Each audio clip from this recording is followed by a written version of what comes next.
एक बार एक बुजुर्ग व्यक्ति अपने बगीचे में बैठे थे। वे गहरी सोच में डूबे हुए थे। उनके पास नहीं कुछ बच्चे खेल रहे थे। जब बच्चों ने देखा कि दादाजी बहुत उदास और चिंतित बैठे हैं, तो उन्होंने उनकी उदासी का कारण पूछा। बच्चों ने कहा, दादाजी क्या बात है, आप इतने उदास क्यों हैं? दादाजी बोले, कुछ नहीं, बस यूं ही अपने जीवन के बीते दिनों को याद कर रहा था। बच्चों ने कहा, दादाजी हमें भी बताइए ना अपने जीवन के बीते दिनों के बारे में। इस पर दादाजी बोले, जब मैं तुम लोगों जितना बड़ा था तो मेरे सपने बहुत बड़े थे। मैं दुनिया बदलने के बारे में सोचता था, लेकिन जैसे जैसे थोड़ा बड़ा हुआ मुझे लगने लगा कि दुनिया को बदल पाना बड़ा मुश्किल काम है। मैं सोचता था कि मैं बहुत बड़ा आदमी बनूंगा, पूरी दुनिया के लोग मुझे जानेंगे। लेकिन मैं जैसे जैसे थोड़ा और बड़ा होता गया, मेरे सपने और छोटे होते गए। मैं सोचने लगा कि पूरी दुनिया तो नहीं, लेकिन कम से कम मैं अपने देश को तो बदल ही सकता हूँ। कम से कम मेरे देश के लोग तो मुझे जानेंगे ही। लेकिन कुछ और साल बीते, परिवार की जिम्मेदारियां मेरे कंधों पर आ गई। घर की जरूरतों को ही पूरी करना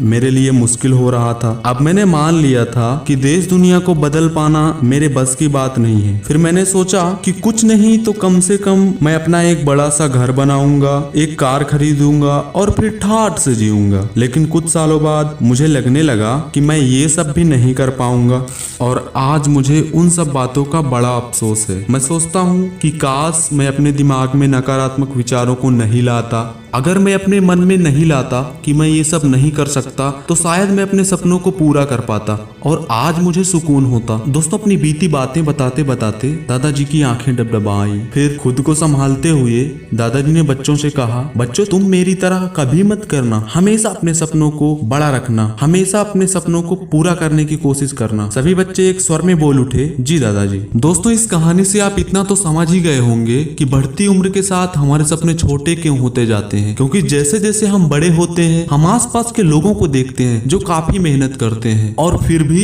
असफल होते हैं। हमें कई ऐसे लोगों की कहानियां बताई जाती हैं जो सफल नहीं हैं। कई बार तो हम अपने काम में फेल भी हो जाते हैं और धीरे धीरे मन में ये बैठ जाता है कि इस सपने को पूरा करना या इस चीज को पाना मेरे बस की बात नहीं है, और हम हार मानकर बैठ जाते हैं। अपने विचारों को बदल देते हैं, अपने सपनों को छोटा कर लेते हैं। दोस्तों, बढ़ती उम्र के साथ आपको आपकी कोशिशें भी बढ़ानी चाहिए, ना कि अपने सपनों को छोटा करना चाहिए। हाँ, मैं जानता हूँ कि जैसे जैसे आप बड़े होते हैं, आपके कंधों पर जिम्मेदारियां बढ़ती जाती हैं। आपके ऊपर परिवार का बोझ, बच्चों का बोझ, माँ बाप को संभालने जैसे कई काम होते हैं। लेकिन इसका मतलब ये नहीं कि जिम्मेदारियों के बढ़ने से हम अपने सपनों को छोटा कर लें, अपनी इच्छाओं को मार दें। दोस्तों, कुछ बड़ा तभी पा पाओगे जब आपकी कोशिशें बड़ी होंगी। साथियों, गौतम बुद्ध ने एक बात कही थी, आज आप जो भी हो वो आपकी सोच का परिणाम है। इसलिए कभी भी अपने मन को छोटा नहीं करो, अपने सपनों को छोटा नहीं करो, बल्कि बड़े सपनों को पाने के लिए अपनी कोशिशें बड़ी करो, अपनी मेहनत को बड़ा करो। जो चाहते हो